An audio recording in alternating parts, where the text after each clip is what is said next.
Welcome to this episode of Forgiving the Girl Inside, a Matter of the Heart. I'm your hostess, Lisa Drennan, and today we have the beautiful Rachel. She is going to be sharing her healing journey on forgiveness. She is a self-growth coach on a mission to raise awareness on the importance of personal wholeness, and she is passionate about encouraging awakened individuals to really get to themselves on a deeper level to develop true self-mastery. So thank you so much, Rachel, for being here, for your willingness to share your forgiveness story. Forgiveness is so often misunderstood. Tell us, what does forgiveness mean to you? Forgiveness for me is freedom.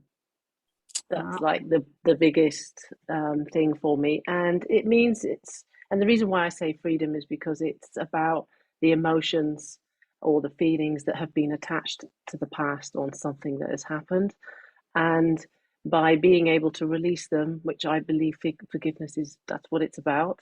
Um, your heart feels lighter, and you're able to be more than open to receive love, because without having that forgiveness, it kind of, you shut down and you close your heart off, and yeah, yeah, that's absolutely. So who did you have to forgive? myself. Oh, can you tell us more Mm. about that? Like, where were you at when you realized that this unforgiveness towards yourself was holding you back? Yeah, so I'll tell you the story where it just actually sort of I woke me up to the fact that I had a really unhealthy relationship with myself. And I was just in my mid 30s, and I was in a high street clothing shop, and I was making my way towards the changing rooms, which by this point had become what I would call visiting hell. And as I was going there, I could feel myself getting nauseous. My hands were getting all clammy, and my heart was sort of like pounding in my chest. I could feel it pumping through, and I had this image that was coming up in my head where I was standing before the mirror, and there was just these abusive words splattered all over it. So much so that it was because I wanted to hide, because I didn't like what I saw. I would hear the voices of "you're hideous," "you're too fat to be wearing that," etc., etc. Mhm. And I just stopped, and I just froze on the spot, and I just thought to myself, I can't go in the changing room. Um, and I could just feel the hurt, the shame, and I just turned around. And as I started to walk out, I realized that I was in fear of actually seeing myself, and therefore I was now going to avoid myself to protect myself from myself.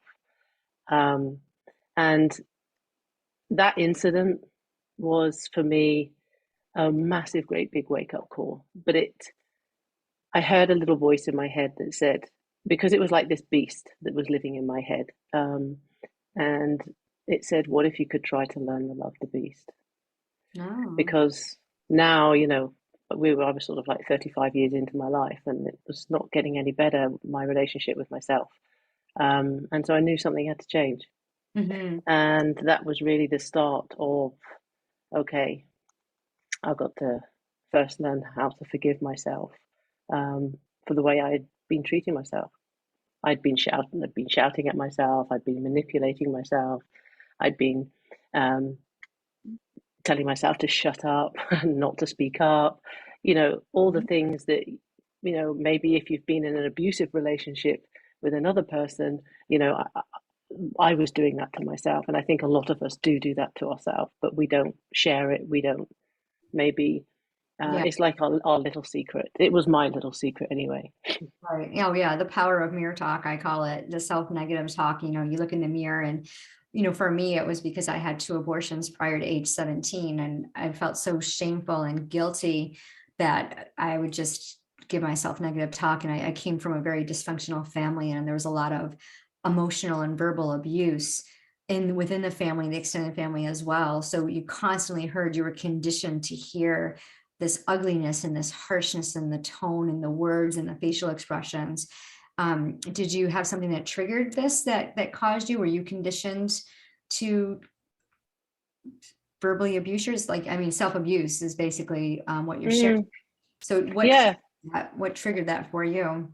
That's a good question. I mean, I also at the age of 16 had an abortion. Um, and I know I didn't tell my mother. I did it secretly, um, because I didn't want to have whatever I thought that she was going to do to me. It wasn't that she was an unloving mother. She was very practical, but from an emotional perspective, um, I missed something. And that's not to put the blame on my mother, but there was something that I needed more of and I didn't get. And I had not a good relationship with my stepfather. Um, there were a few incidences that I recall that were not pleasant.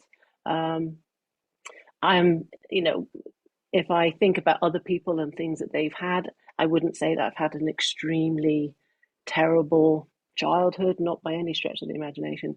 Mhm. Um, but there were just little things, body shame, incidences that happened to me, things at school, bullying.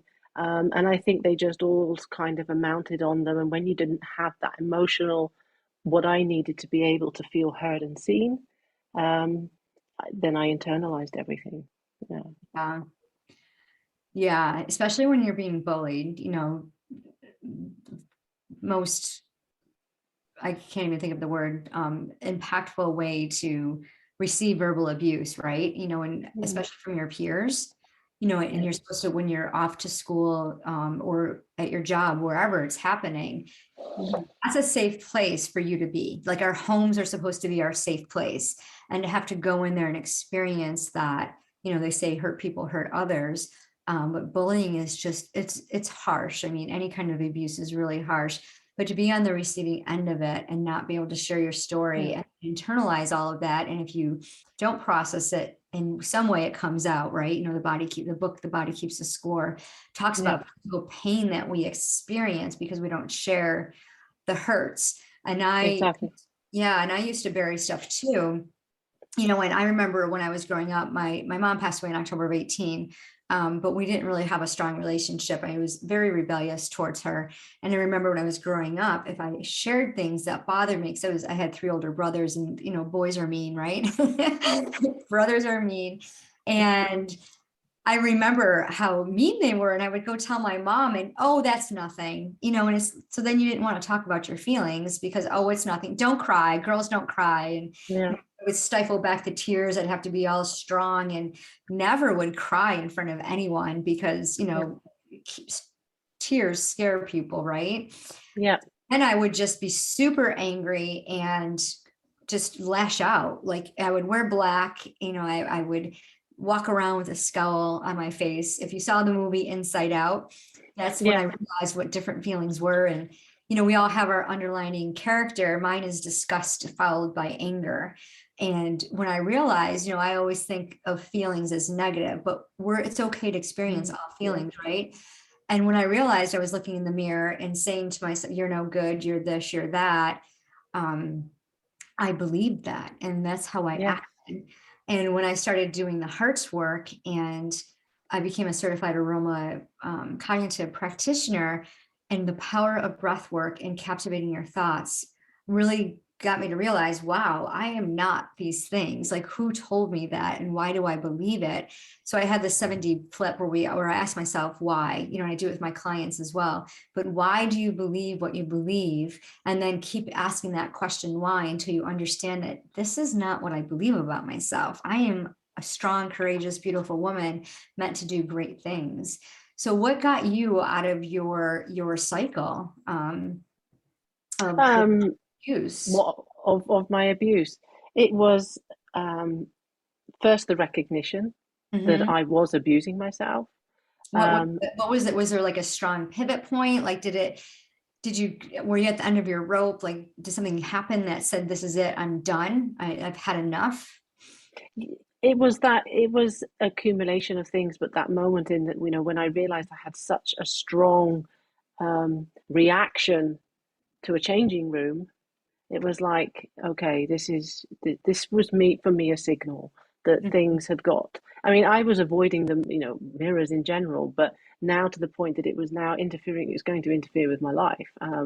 If I couldn't even go into where else was that going to take me? And so it was the first the acknowledgement, and then I decided, well, I'm going to commit to caring about how I feel. And I want to feel good. Life is about thriving. And I'm certainly not that. I feel like I'm in a survival mode constantly, just keeping my head above water, and it wasn't enjoyable. And so I thought, well, I've tried it this way. It hasn't been working. All I've done is create a weapon in my head that is on self-destruction.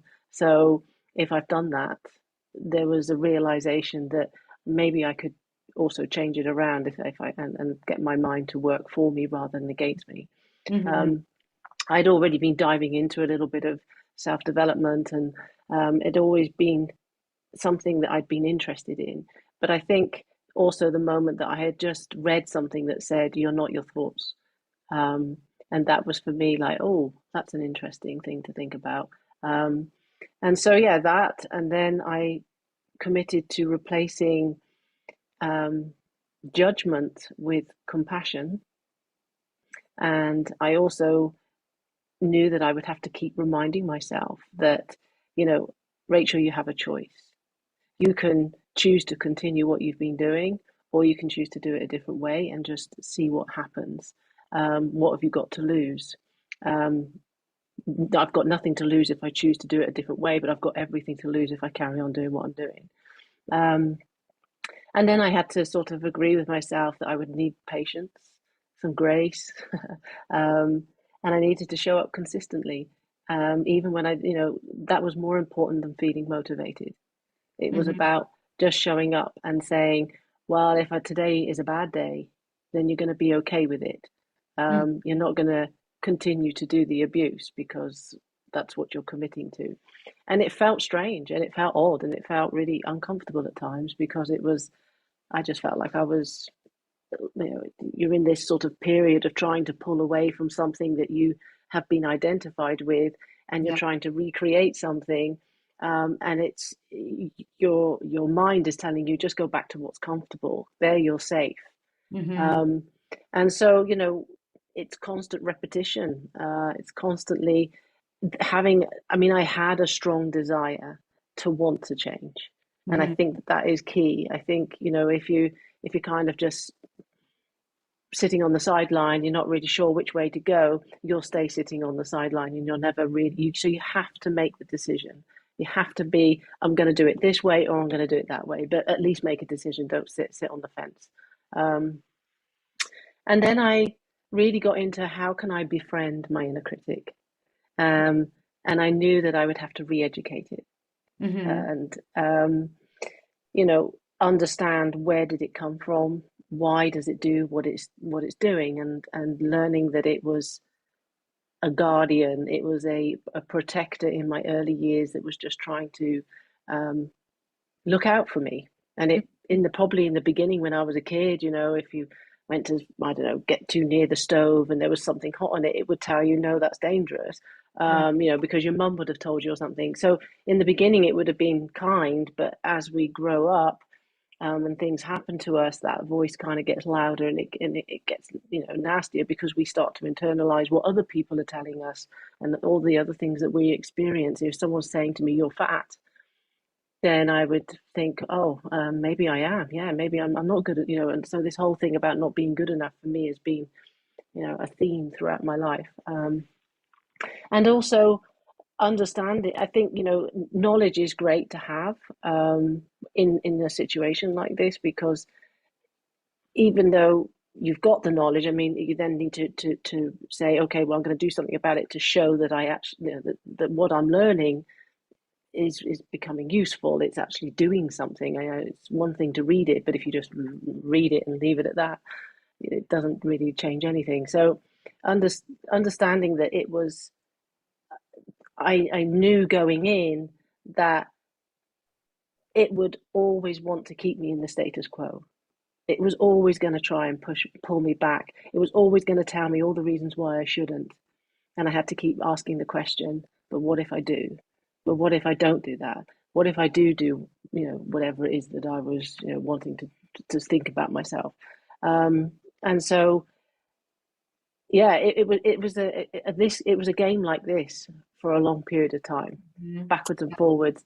It was building a muscle, and it takes time. Just you don't go to the gym and lift a few weights and think, "Hey, presto, look at me! I've got a six pack," or "I've got a nice, nice formed arms or something." No, it takes Exactly. time. Yeah. Well, the same with our mind. Yeah, Mhm. Yeah, and it's the brain is very important in dictating our thoughts and receiving when we receive our thoughts and process them into our emotions so we can get the result that we want. And yeah, it's incredible how people think that, oh yeah, I'll just stuff it and I won't think about it and it'll be okay and I'll just ignore it. But then it does come out sideways. It manifests itself physically. yeah, Or inwardly you start to self-sabotage, you start to overeat, overdrink, and focusing on that negative, like when we look back and say, okay, well, how did this help me grow? How can I be thankful for the circumstances that I was in? yeah, What's learned from that versus focusing on the negative? Like as a society, we're all focused on the negative and the bad, and let's criticize, let's ridicule others or ourselves, because this is the conditioning statements that we're in. And when you yeah, hear that growing up, especially over and over and over again, it's like you don't realize there's other choices. And I, in a lot of Facebook groups, and I see a lot of comments from women, well, I'm so depressed, I'm so angry, I'm so frustrated. Well, continue to say that and you will be. How about you get up and make a decision to enjoy the day, and instead of focusing on being depressed, rewiring your thoughts and focusing on, wow, this is a beautiful day. Look at the birds singing, or I get to walk, I get to do this, I get to choose to do that.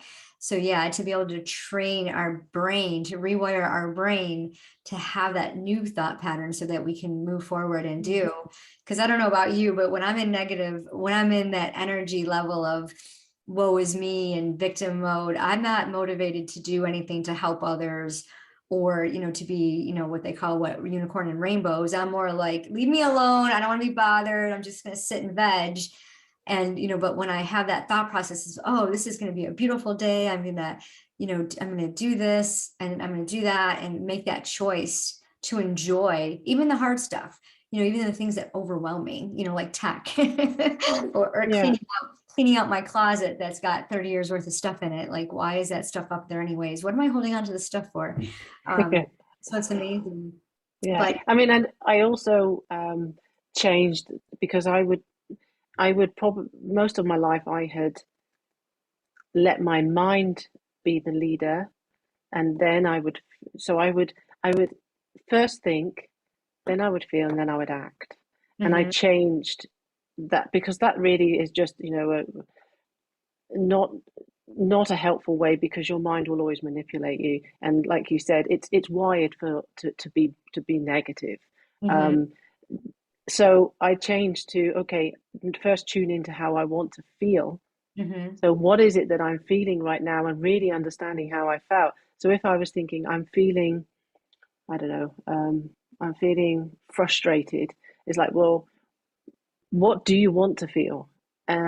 Rather than focusing on the frustration, what is it that I wanted to feel? So, okay, I want to feel relaxed.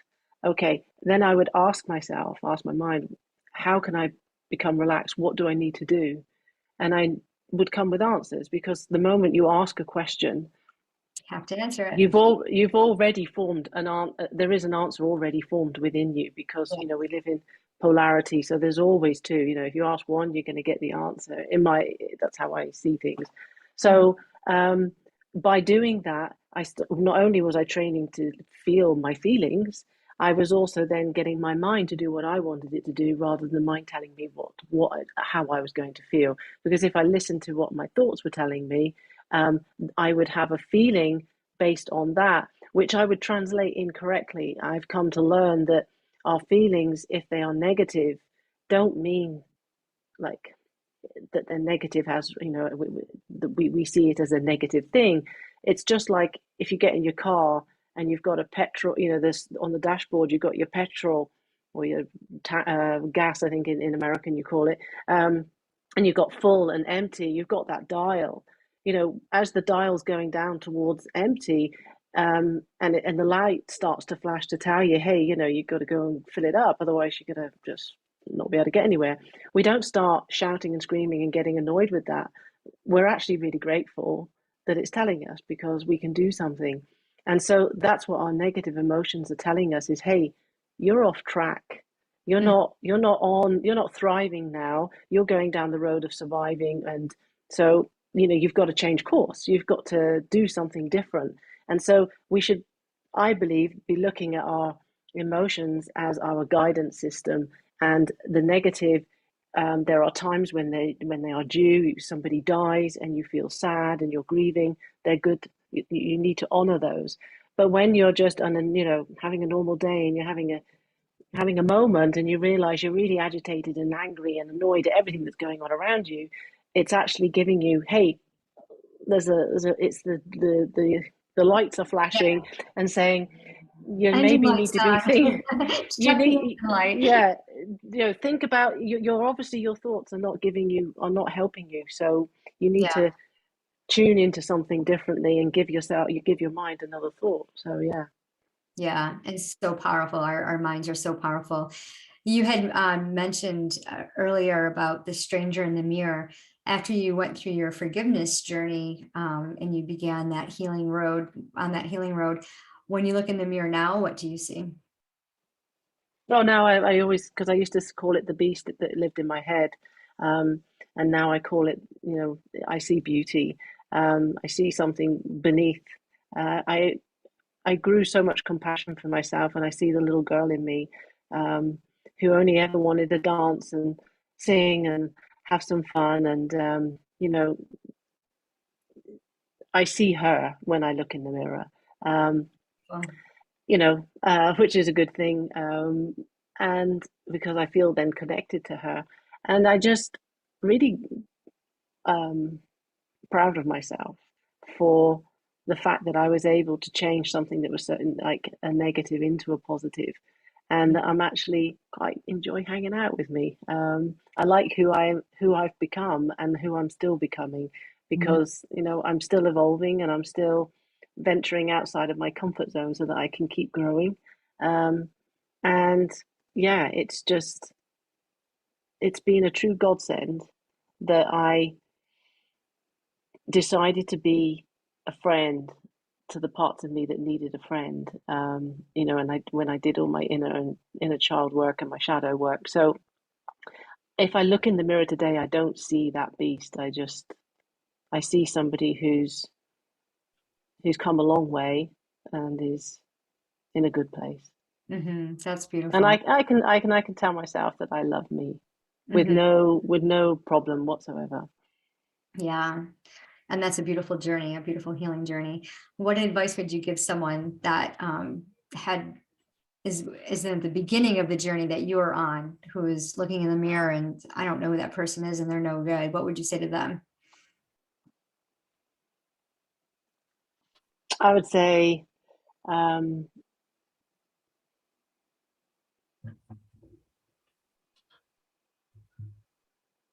you can choose to keep believing that, or you can choose to believe something different, Hmm. because the power is within you. Um, you are an adult, and you have a responsibility to have a relationship with yourself, and make yourself matter, because you've been given a life. Um, and you only live once in this form anyway. Whatever you've arrived, whatever your name is, this is the body you're in, this is what you've been given. So appreciate it, value it, because you don't have to go out and prove yourself. You don't owe anybody anything. You only owe yourself a good life. Beautiful. So yeah, that's probably what I would say, and try Beautiful. to encourage them. Yeah, that's beautiful. Well, how can our audience connect with you? What's the best way to reach you? They can get me. I'm mostly active on Instagram, and that's at Rachel G Healing. It's all one word. The same is on Facebook, same name. I do have a YouTube channel, and it's also Rachel G Healing. Only the Rachel G is one, and then it's a space, and then it's healing. For some strange reason, that's what YouTube did. So yeah, that's right. And my website is Rachel and then -g.com.